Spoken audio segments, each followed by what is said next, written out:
Janeiro 23. Dia 23.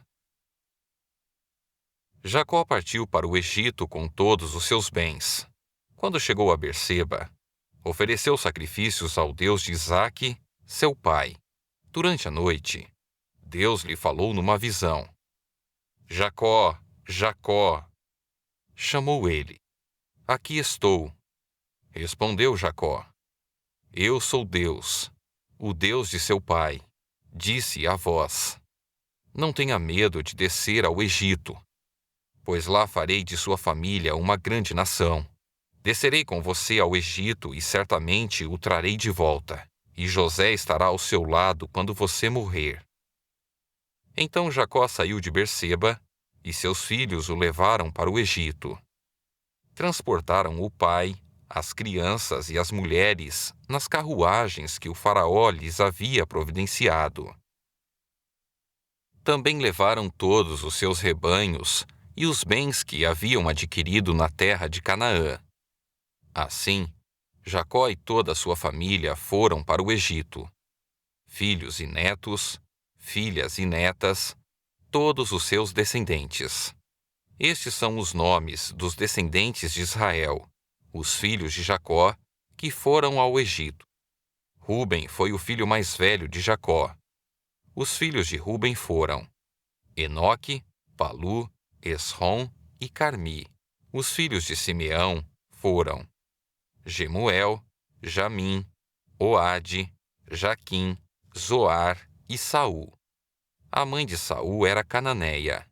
Os filhos de Levi foram Gerson, Coate e Merari. Os filhos de Judá foram Onã, Selá, Pérez e Zerá. Embora e Onã tivessem morrido na terra de Canaã, os filhos de Pérez foram Esrom e Amul. Os filhos de Issacar foram Tolá, Puá, Jassube e Sinrom. Os filhos de Zebulon foram Sered, Elon e Jaleel. Esses foram os filhos de Lia e Jacó, nascidos em Padã-Arã, além de sua filha Diná. Por meio de Lia, Jacó teve 33 descendentes, tanto homens quanto mulheres. Os filhos de Gade foram Zefon, Agi, Suni, Esbom, Eri, Arudi e Areli. Os filhos de Asser foram Iminá, Isvá, Isvi e Berias. A irmã deles se chamava Será. Os filhos de Berias foram Éber e Malquiel. Esses foram os filhos de Zilpa, serva dada a Lia por Labão, seu pai. Por meio de Zilpa, Jacó teve 16 descendentes. Os filhos de Raquel, mulher de Jacó, foram José e Benjamim. Os filhos de José, nascidos no Egito, foram Manassés e Efraim. Sua mãe foi Azenate, filha de Potífera, sacerdote de On. Os filhos de Benjamim foram Belá, Bequer, Asbel, Gerá, Naamã, Ei, Ros, Mupim, Upim e Arde. Esses foram os filhos de Raquel e Jacó. Por meio de Raquel, Jacó teve 14 descendentes. O filho de Dan foi Uzim. Os filhos de Naphtali foram Jazeel, Guni, Jezer e Silém. Esses foram os filhos de Bila, serva dada a Raquel por Labão, seu pai. Por meio de Bila, Jacó teve 7 descendentes. No total, 66 descendentes diretos de Jacó foram com ele para o Egito, sem contar as esposas de seus filhos. Além deles, José teve 2 filhos que nasceram no Egito, totalizando 70 membros da família de Jacó no Egito. Quando estavam quase chegando, Jacó enviou Judá adiante para encontrar-se com José e pedir-lhe informações sobre o caminho para Gozém. José mandou preparar sua carruagem e partiu para Gozém, a fim de encontrar-se com seu pai, Jacó. Quando José chegou, abraçou fortemente seu pai e, sem soltá-lo, chorou por longo tempo. Por fim, Jacó disse a José: Agora estou pronto para morrer, pois vi seu rosto novamente e sei que você está vivo. José disse a seus irmãos e a toda a família de seu pai: Irei ao Faraó e lhe direi: Meus irmãos e toda a família de meu pai chegaram da terra de Canaã. Eles são pastores e criadores de gado. Trouxeram consigo seus rebanhos, seu gado e todos os seus bens. Disse também: Quando o Faraó mandar chamá-los e perguntar-lhes em que vocês trabalham, digam o seguinte: Durante toda a vida, nós, seus servos, criamos rebanhos e gado, como sempre fizeram nossos antepassados. Quando lhe disserem isso, ele permitirá que vivam aqui na região de Gozém, pois os egípcios desprezam os pastores. José foi ver o Faraó e lhe disse: Meu pai e meus irmãos chegaram da terra de Canaã.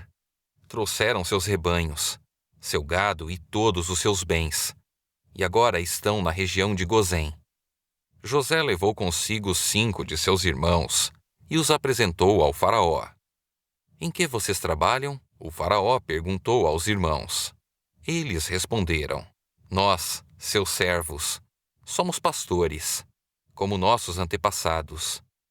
Viemos morar no Egito por algum tempo, pois não há pastagem para nossos rebanhos em Canaã. A fome é terrível naquela região.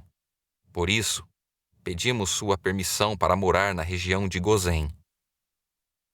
Então o Faraó disse a José: Agora que seu pai e seus irmãos estão com você, escolha qualquer lugar em todo o Egito para morarem. Dê-lhes a melhor terra do Egito, que vivam na região de Gozém.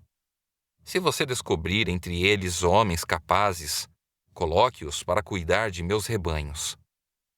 Em seguida, José trouxe seu pai, Jacó, e o apresentou ao Faraó. E Jacó abençoou o Faraó. Quantos anos o senhor tem? Perguntou o Faraó. Jacó respondeu: Tenho andado por este mundo há 130 árduos anos. Comparada à vida de meus antepassados, minha vida foi curta. Então Jacó abençoou o Faraó novamente antes de deixar a corte. José deu a seu pai e a seus irmãos a melhor terra do Egito, a região de Ramsés, e os acomodou ali, conforme o Faraó havia ordenado. José também providenciou mantimentos para seu pai e seus irmãos em quantidades proporcionais ao número de seus dependentes, incluindo as crianças pequenas. A essa altura, a escassez era tanta que se esgotaram todos os mantimentos. E havia gente passando fome em toda a terra do Egito e de Canaã.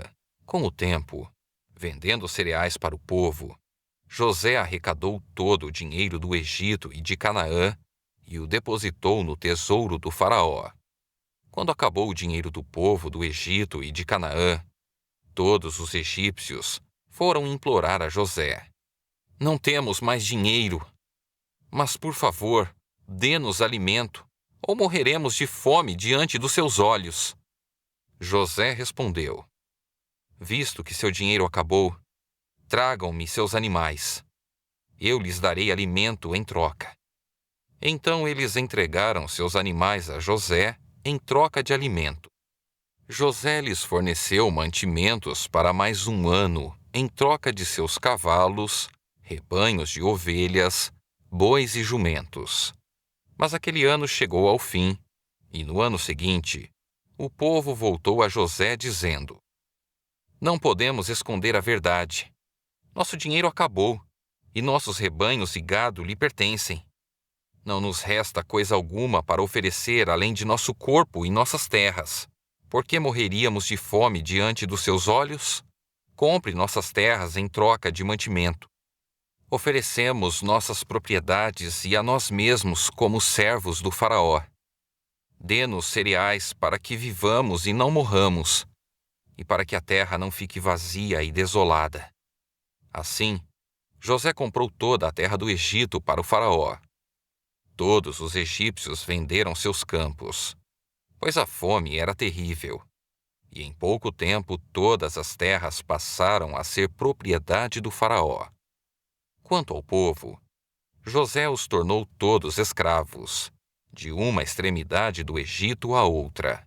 As únicas terras que ele não comprou foram as dos sacerdotes. Eles recebiam do faraó uma porção regular de mantimentos.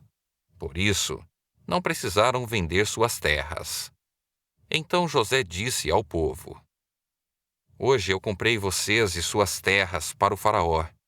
Em troca, fornecerei sementes para cultivarem os campos. Quando vocês os ceifarem, 1/5 da colheita será do faraó. Fiquem com os outros 4/5 e usem como alimento para vocês, para os membros de sua casa e para suas crianças. O Senhor salvou nossa vida! Exclamaram. Permita-nos servir ao faraó.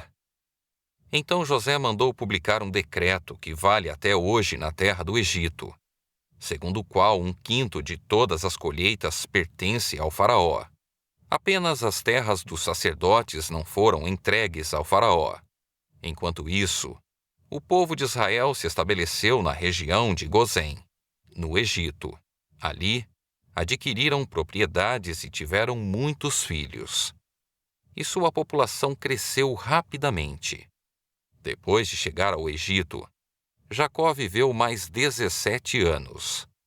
Portanto, viveu ao todo 147 anos. Quando se aproximava a hora de sua morte, Jacó chamou seu filho José e lhe disse: Peço que me faça um favor, coloque sua mão debaixo da minha coxa e jure que mostrará sua bondade e lealdade a mim, atendendo a este último desejo. Não me sepulte no Egito, quando eu morrer. Leve meu corpo para fora do Egito e sepulte-me com meus antepassados. José prometeu: Farei como o Senhor me pede. Jure que o fará. E insistiu. José fez o juramento e Jacó se curvou humildemente à cabeceira de sua cama.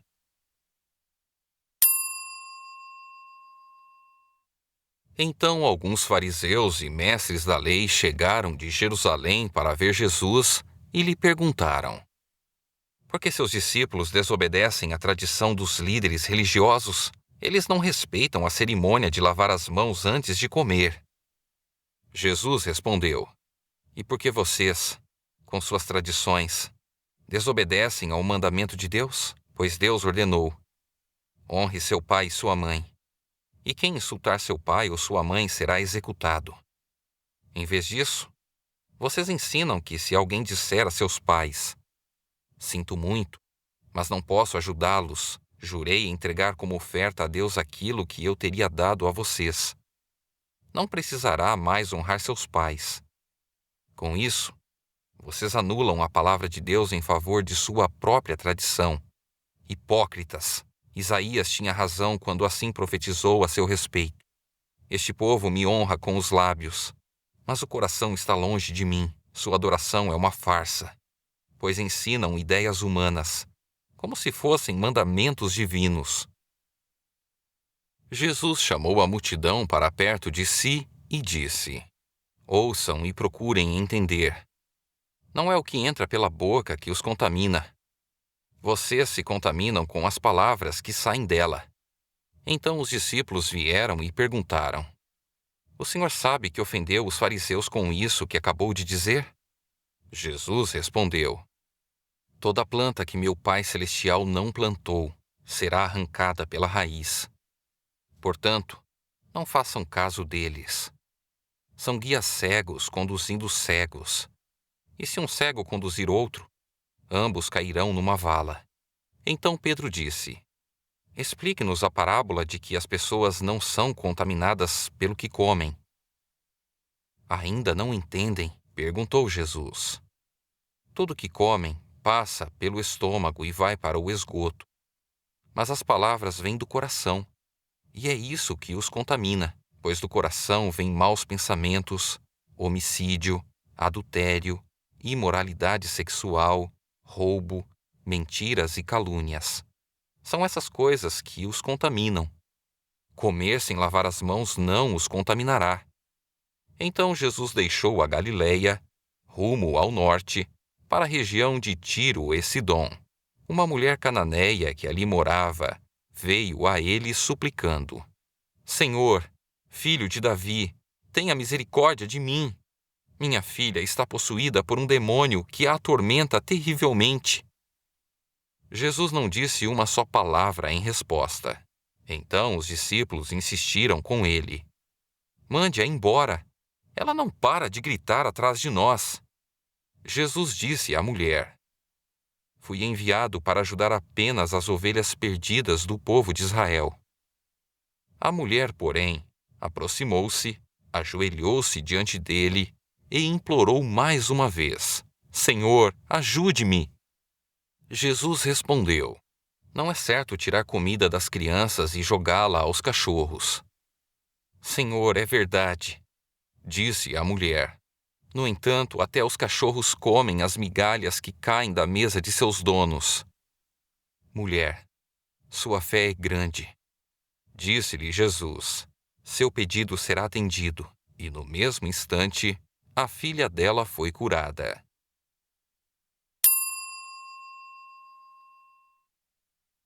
Os céus proclamam a glória de Deus. O firmamento demonstra a habilidade de suas mãos. Dia após dia, eles continuam a falar. Noite após noite, eles o tornam conhecido. Não há som nem palavras. Nunca se ouve o que eles dizem. Sua mensagem, porém, chegou a toda a terra, e suas palavras aos confins do mundo. Deus preparou no céu uma morada para o sol. Dela o sol irrompe como o noivo depois do casamento. Alegra-se, como o valente guerreiro em seu caminho. O sol nasce numa extremidade do céu e realiza seu trajeto até a outra extremidade. Nada pode se esconder de seu calor. A lei do Senhor é perfeita e revigora a alma. Os decretos do Senhor são dignos de confiança e dão sabedoria aos ingênuos. Os preceitos do Senhor são justos e alegram o coração. Os mandamentos do Senhor são límpidos e iluminam a vida. O temor do Senhor é puro e dura para sempre. As instruções do Senhor são verdadeiras e todas elas são corretas. São mais desejáveis que o ouro, mesmo o ouro puro. São mais doces que o mel, mesmo o mel que goteja do favo. São uma advertência para teu servo, grande recompensa para quem os cumpre. Quem é capaz de distinguir os próprios erros? Absolve-me das faltas que me são ocultas. Livra teu servo dos pecados intencionais. Não permitas que me controlem. Então serei inculpável e inocente de grande pecado. Que as palavras da minha boca e a meditação do meu coração sejam agradáveis a ti, Senhor, minha rocha e meu redentor. Não imite a conduta dos perversos, nem siga pelos caminhos dos maus. Nem pense nisso. Não vá por esse caminho. Desvie-se dele e siga adiante, pois os perversos não dormem enquanto não praticam o mal. Não descansam enquanto não fazem alguém tropeçar. Comem o pão da perversidade e bebem o vinho da violência. O caminho dos justos é como a primeira luz do amanhecer, que brilha cada vez mais até o dia pleno clarear. O caminho dos perversos é como a mais absoluta escuridão. Nem sequer sabem o que os faz tropeçar.